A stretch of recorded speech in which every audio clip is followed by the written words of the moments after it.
Asalaamu calaykum waraxmatullaahi wabarakaatuh. Asxaabi maanta waxaan tustaa waxay tahay YouTube-ka. Dad badan oo waxyaabo badan ka fahansaneen ayaa jirto, sida iftiinka indhaha oo kale, sida indhaha loogu difaaco. Iyo waxaan tusi doonaa waxay tahay YouTube-ka dad oo waxaa jiro saacado badan isticmaala ayaa jiro. Sidii saacadahaas maxaa la dhihi jiray markaa isticmaashid hal saac mise laba saac oo ku soo sii lahay jawaab oo ku dhihi lahay stop maxaa la dhihi jiray neebso kabacdi markaas isticmaal oo ku dhihi lahay iyo sidii maxaa la dhihi jiray wifi-haaga adigoo oo maxaa la dhihi jiray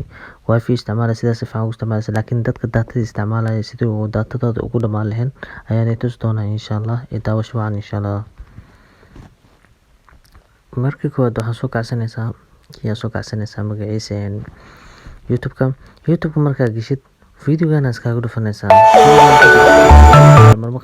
waxay ku fadhiisaa marmarka waa ka markaa soconayna 45 daqiiqo sidaas ugu dhigtid waxa galaysaa meeshan sawirka saaran ayaa galaysaa kabacdi setting ayaa galaysaa hoos ayaa degaysaa hoos markaa degto kabacdi meeshan double top side meesha ku qoran tahay ayaa tagaysaa waa kana waqtiga rabta ayaa ka dhigtaa 5 daqiiqo 10 daqiiqo 20 daqiiqo 30 daqiiqo 60 daqiiqo waayo markaa mootinayso waa videogana wax iska mootis markaa rabtid ayuu inta qaabilsan yahay saas ayaa ka dhiganaysaa. Midda labaad aan sheegi doono waxay tahay asxaabteyda waxaa jirto YouTube-ka oo jeeda madow ayuu yahay aniga hadda indhahan aad ayuu ugu fiican madowga cadaanka markastaba waxaan iga talinayaa in iska ilaalisiin dhihiino oo maxaa la dhihi jiray aad isticmaashay markasta madowgan sida ugu dhigtid madowgan kaliya waxa galaysa meesha sawirka saaran yahay mar kale waxa ku laabanaysaa setting ayaa ku laabanaysaa setting markaad ku laabatid meesha ay qoran tahay dark time ay qoran tahay ayaa taabanaysaa markaas dark time oo off aan ka dhigo waa ka cadaanka ayuu ku soo laabtay laakiin markaan aan on ka dhigo waa ka madowga ayuu ku soo laabtay marka sidaas kaliya ayaa ugu dhigi kartaa.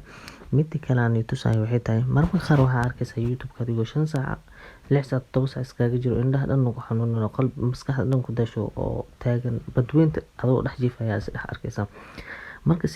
sidaas oo ugu hortagtid oo maxaa la dhihi markasta marka hal saac isticmaash kabacdi lagu soo sheego kaliya waxaad tagaysaa meesha sawirka saaran ayaa tagaysaa setting ayaa tagaysaa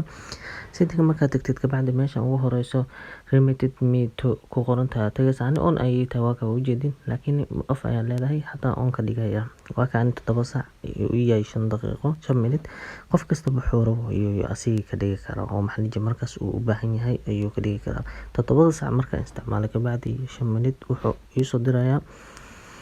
kaligin uu isoo diray uu leeyahay neebso markaa neebsatid kabacdi haddana sida markale uu isticmaashay ayuu leeyahay okay ayaa leedahay waxa rabtid ayaa ka dhiganaysaa markaa ka dhigtid kabacdi okay ayaa leedahay saas ayaa okay leedahay. Okay midda kale aan tusayo waxay tahay video markaa fiirsanaysid oo daatadaada isticmaalaysa ayay kaaga dhamanaysaa dhaqso ayay ka dhamanaysaa laakiin wifi markaa isticmaalaysaa ayuu nadiif u yahay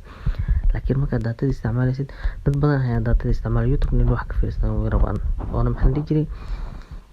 waxyaabo badan inay ka fiirsadaan way rabaan oo maxaa la dhihi jiray way u baahan yihiin oo meel kasta joogtid wax inaa fiirsatid ayaa u baahan tahay sidaas saas u samaysatid oo daatadaadan ay kaaga dhamaanin kaliya waxaad sameynaysaa meesha sawirka saaran yahay ayaa taabanaysaa setting ayaa galaysaa setting markaa gashid kabacdi waa kana play hb only wifi ayaa leedahay on ayaa ka dhigaysaa on ayuu yahay waa kay hadda meesha on ayuu yahay waa kay hadda rabta off ayaa ka dhigaysaa daatada iyo maxaa la dhihi jiray wifi-ba isku si ayuu ku isticmaalaa laakiin markaa wifi kaliya aad leedahay saas ayuu kugu shaqeynaa waa kay marka saxaabay intaas kaliya ayaan waday maanta videogiisa inta ku kulmi doono insha Allah caafimaad ku noolaada caafimaadna ku jooga insha Allah. Assalaamu calaykum waraxmatullaahi wabarakaatuh.